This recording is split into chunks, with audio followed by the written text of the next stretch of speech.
What's going on, everybody? Welcome back to RC Everyday. Happy New Year. New year, new rigs. So we're going to start the year off right. The first unboxing in the new shop. We've got the Redcat Gen 9 trail truck, crawler, whatever you want to make of it. And yeah, let's start by going over some of the big changes on this thing. It's got a lot of differences from that Gen 8. And as well as this new body, it's got a Scout 800 body, shorter wheelbase. This is now a 12.3 wheelbase, so it's your standard crawler wheelbase. Now, the Gen 8 was, I don't know how big it was, but it was a little bit longer. This body does lend itself to shorter or better approach and departure angles because it has less overhang, and it has a full interior. And it's a pretty full interior for Lexan. The body is 3-piece. You've got your interior tub, your exterior body, and your windshield frame. And it has a lot of ABS parts. We've got full rear bench seat, bucket seats front.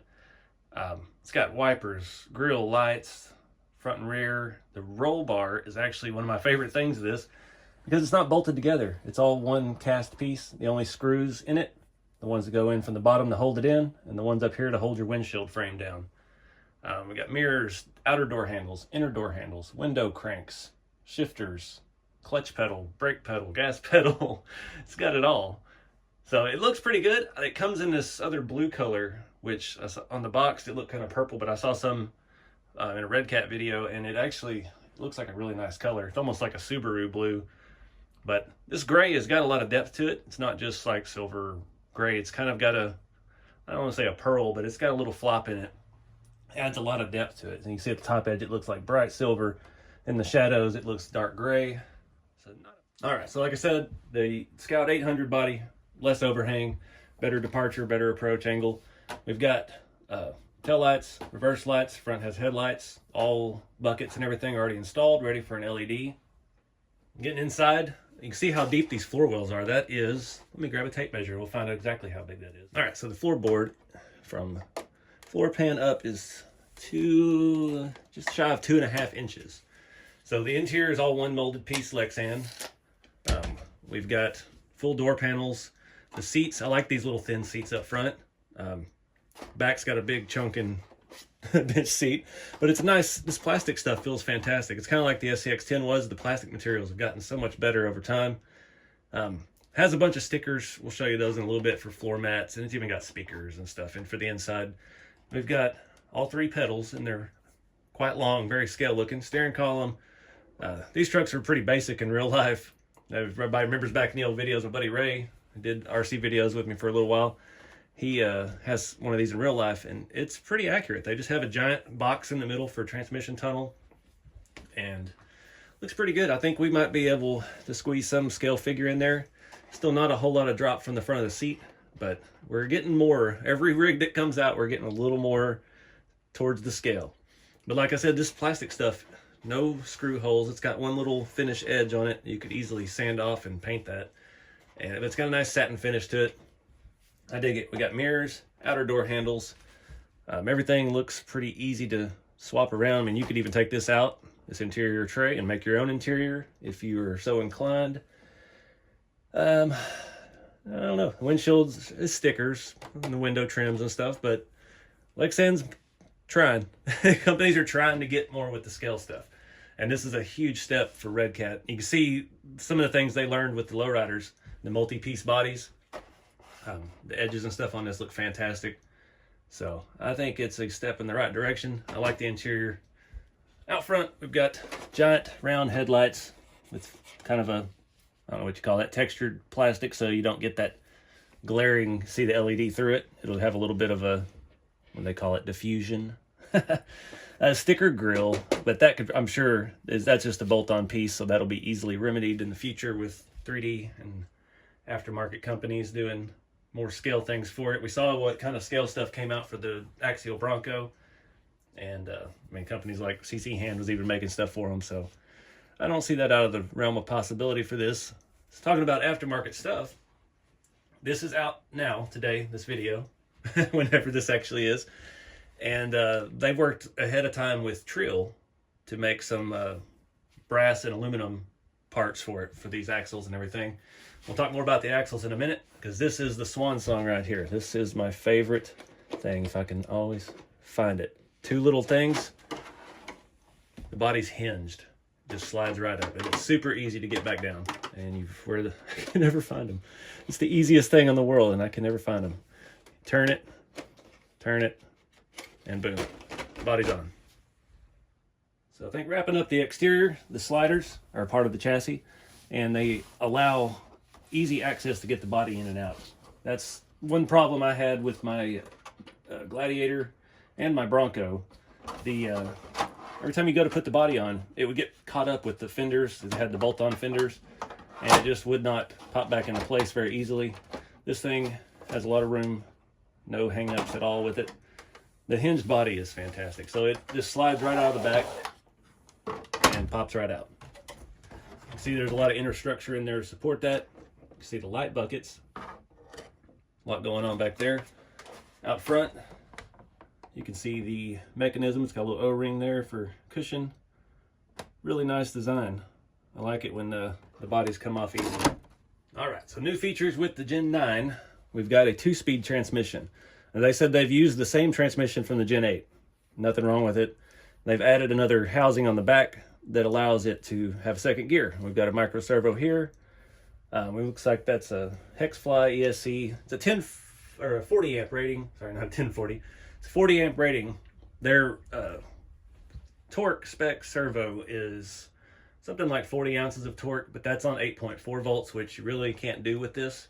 It says it'll be around 24 ounces of torque. So you don't have to replace your servo. You can just replace your ESC when you get to upgrading, as the build goes on. But out of the box, we have about 24 ounces of torque. It does have a metal servo horn on it, which is a nice little feature. I like the layout. We've got our front motor. Again, that allows for more of the interior depth that we're getting. And it makes it drive more like a real truck. You got all the weight up front, all your gearing and stuff in the middle low. Battery mount super low in the middle. I don't know if there's any other options for moving that. Looks like it's pretty well made to fit there. The wiring and ties to it. But looks like a pretty simple, straightforward design. I don't have a clue. Is that a 55 turn motor? I'm sure that's just standard Redcat stuff. Inner fenders. These inner fenders are freaking awesome. These are solid. That was one of the issues with the body fitting on my Bronco. It has fender flares and it catches these and they would flop and fold down. These are very, very solid. We've got nice space here. All these little trim pieces to keep dirt and debris out of your running gear and out of your electronics and off your fancy batteries. We got a spot for rock lights if that's your cup of tea. Upper shock mounts look like they have about 9 different places of adjustment, and I dig it. It's looks like a very solid piece. We've got metal frame rails, and these are pretty beefy. I don't know what diameter that is, but it feels a little bit thicker than like the old SCX rails I've got laying around somewhere in here. Actually looks about twice as thick. Rear shock tires and stuff is robust. Looks like beefy stuff. It doesn't feel brittle at all. It just feels solid. I mean, I can flex it, but that's taking every bit of hand strength I've got to bend that. Feels like a really good piece. But they've also changed the axles, so let's take a look at that. All right, so changes on the bottom. We've got one-piece axle housing now. It's supposed to be a lot more rigid, very, very sturdy, and it appears to be that same plastic. They've made some changes. It's 4-link at the rear, 3-link with a panhard in the front, but they've changed the panhard setup, the upper and lower mounts, and the angle of the rod, and you don't get any bump steer anymore. These axle housings, again, are one piece with a metal diff cover. The big thing up front is it has universal shafts in the axles, so extreme turning radius with these chunking big tires. These are Interco, officially licensed. They're pretty cool. They have little bullets on the edge of them. But they're a super, super, super soft compound. I don't know what compound that is or what they call it or anything, but it feels like it's going to be a nice tire and wheel setup.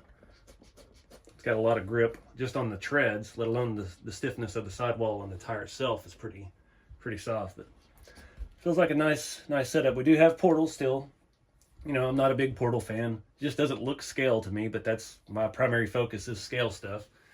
But there's no arguing with how it performs. I mean, the added ground clearance is gonna help you out in the long run.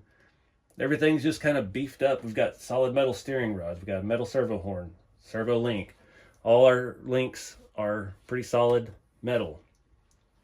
So again, it's a 12.3 wheelbase, so other bodies and stuff will interchange with it better. We've got a 1.9 bead lock.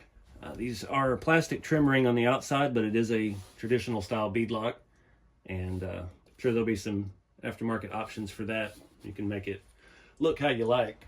We got center caps on the wheels, which is a nice little scale feature. Here's a better look at those front axle portal metal diff cover. See how beefy all this stuff is. It is a lot more rigid than the previous generation. We've got an aluminum body shock threaded all the way down, almost all the way down. Single spring, so you could add a double spring if that's your thing. You want to really fine tune it. Nice clearance on the drag link. Tread on these tires, you can see how they're really sinking in. It's a very robust looking thing, man. I am very happy to see Redcat stepping it up. All right, we'll put the body back on, show you how easy that is. Just need a little more ground clearance or height up here because my shop lighting is in the way. So it just pops in. Got my wire out over here for the ESC, and boom. And you turn these two dials right here, locked, and loaded. Then you can pick the whole body up. What else do you get with it? It is RTR. It does come with another bag of, those look like, it's got the clamps for your lights, for your LEDs, and all your light buckets that you have. It's got some body posts if you want to mount a different body on it. And it looks like some, no, that's all body post stuff. And it comes with hardware for that. We've got the RTR controller. Not the best looking unit. It's not the worst unit either. It feels pretty good. I believe channel 4 up here is your transmission shift. Lightweight, takes 4 AA's. Nothing to write home about. It's got a little flip up compartment here. Some more fine tuning. You can reverse your settings, your on switches there. Next up, we've got a bunch of stickers. We've got our interior sticker set. We've got some funny bumper stickers. My other car is a lowrider. We've got door panels, floor mats, front and back, if that's your thing. Even some speakers in there. We've got our manual.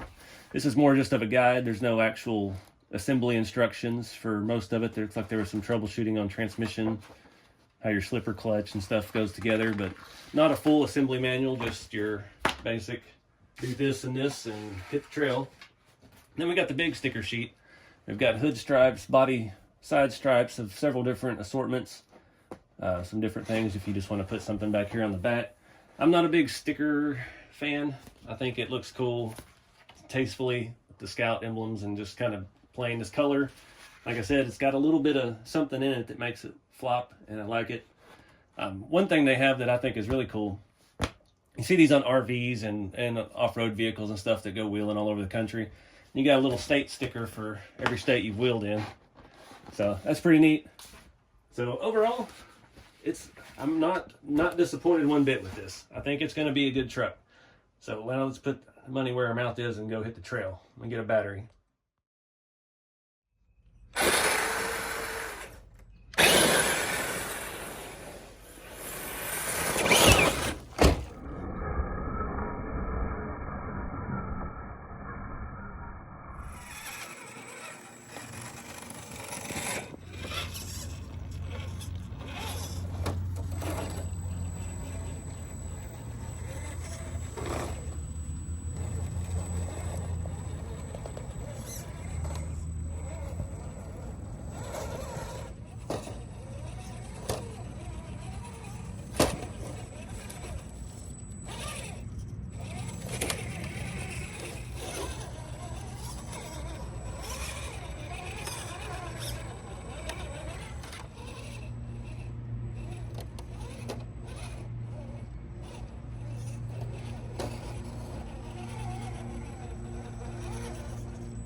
All right, guys, just got back from the White Oak, Texas. They actually have a crawler course on their city park.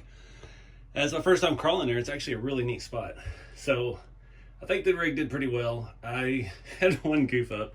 I was trying to get back to the car. It's freezing cold today, and I put it in high gear and let her eat, and I was too far away from it. Flopped it over on its side and broke the mirror off the other side. But that's the cost of doing business. But otherwise, crawling, this thing was fantastic. That is an 8-inch figure, fits in the driver's seat, feet on the pedals, hand on the steering wheel, hand on the shifter. Worked out perfect for him. He did get thrown out, that's why he's not in the driver's seat right now. But I just had him in there flopping around the whole time.